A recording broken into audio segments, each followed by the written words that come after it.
In December of 1994, at the age of 20, Deon Dreyer accompanied a dive team at Bushman's Hole Cave in South Africa.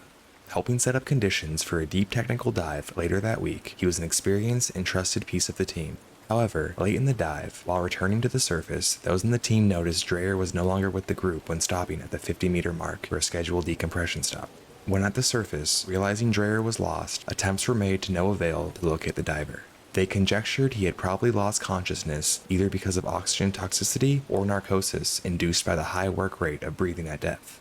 Dreyer's life and subsequent death would have a butterfly effect on many lives in the diving community.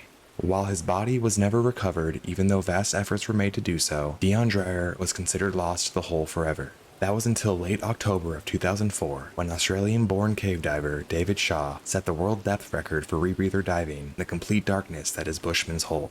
Being only the second person to reach the depth of 270 meters or 927 feet, Shaw's elation at setting the record was marred by a grim discovery. Instead of reaching the bottom of Bushman's Hole, turning around and instantly ascending, Shaw decided he wanted to look around, saying to himself, "When's the next time you'll be down here?"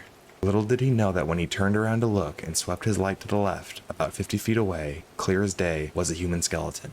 Lying in the silt at the bottom of South Africa's deepest freshwater cave were the remains of Deon Dreyer, on his back with his arms reaching towards the surface. Shaw then unclipped from the reel he had set and began to swim towards him. Instantly recognizing that this could be Deon Dreyer based on his previous knowledge of the cave, Shaw was unable to efficiently free Deon's body due to his tanks being firmly stuck in the mud. As Shaw did all these maneuvers at such a deep depth, this would mean that his decompression time would only increase. Shaw knew this and was forced to leave Deon in surface. Hours after the dive, and when reflecting on it, Shaw was unable to shake the feeling he had a responsibility to rescue Deon's body. Shaw would then promise Deon's parents that he would return to Bushman's Hole to do just that. At the age of 50, David's record dive at Bushman's Hole solidified him as a household name in the cave diving communities around the world. Diving to a depth of 270 meters set the record for depth on a rebreather, depth in a cave on a rebreather, as well as a few other specific depth records. Having over 330 dives in just the 5 years he had been diving, Shaw progressed very quickly within the sport. Being a commercial pilot for his lifelong career, Shaw always had an interest in risky jobs and hobbies. His first dive being back in 1999, while he was on vacation with his family, he was instantly hooked. Once he got in the water, he progressed through the basic training, and after a few hundred dives, he began technical diving, taking on deeper and deeper dives. Being a commercial pilot, Shaw was able to dive all around the world, traveling to dive different areas as he truly fell in love with the sport over a 4-year period. Shaw built up good friends in the diving community and logged hundreds of dive hours with them. This brings us back to the promise Shaw made Deon's parents. He knew the recovery was going to happen in January of 2005, and he had to prepare for it.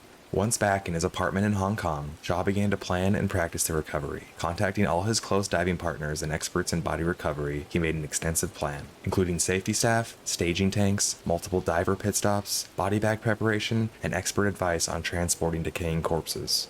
Arriving in Johannesburg, South Africa, days before the scheduled recovery, Shaw spent 2 days practicing putting a diving partner in the specially designed body bag underwater. Preparing as much as he could for the January 8th dive, he felt confident and prepared for the planned 30-minute mission. This being Shaw's 333rd dive, he knew it was his biggest yet. He had the most help and had prepared for this dive more than any before. Having assistant divers with backup gas all along the path to Deon, the final 70 meters of the dive he would be completely alone. He would have to descend the final 200 feet, loosen Deon off the ground, and ascend back to the final assistant diver, where a handoff of Deon's body would occur, allowing for Shaw to decompress slowly as he ascended. In the words of David Shaw the morning of the dive, he was ready. Shaw was in the water at 6 a.m. He was equipped with an underwater camera, so what exactly happened was clear to investigators. Shaw was described as calm and aware as he passed the final assistant diver at the final 70-meter mark. The footage then shows Shaw reaching the bottom of the cenote right on schedule. He quickly got to Deon and started working on freeing his body from the rocks and mud, and this is when things turned. Shaw had been advised by various experts that the body would remain negatively buoyant because the parts Shaw saw on his previous trips were reduced to only skeleton. However, within his wetsuit, Deon's corpse had turned into a soap-like substance called adipocere, which does float. This caught Shaw off guard immediately after freeing Deon's body from the mud. The video footage of this dive shows Shaw working with both his hands, struggling to get Deon into the body bag as the body was floating away from Shaw on every attempt. At one point, his flashlight wire got tangled on his head-mounted camera, leading Shaw to spend valuable time and energy untangling himself. In the end, the footage taken from the camera showed a breathless Shaw repeatedly trying to put Deon into the body bag, but the rigors of operating at such a massive depth were too much. Subsequently, between the exerted effort to put Deon's decomposing body into the body bag and cutting himself free from the tangled line, Shaw's breathing was out of control. Narcosis had fully set in by the time he passed the 3-minute mark, and then Shaw passed out and drowned. The final assistant diver watched as Shaw's light remained in the same spot for over the allotted time he was to be at the bottom.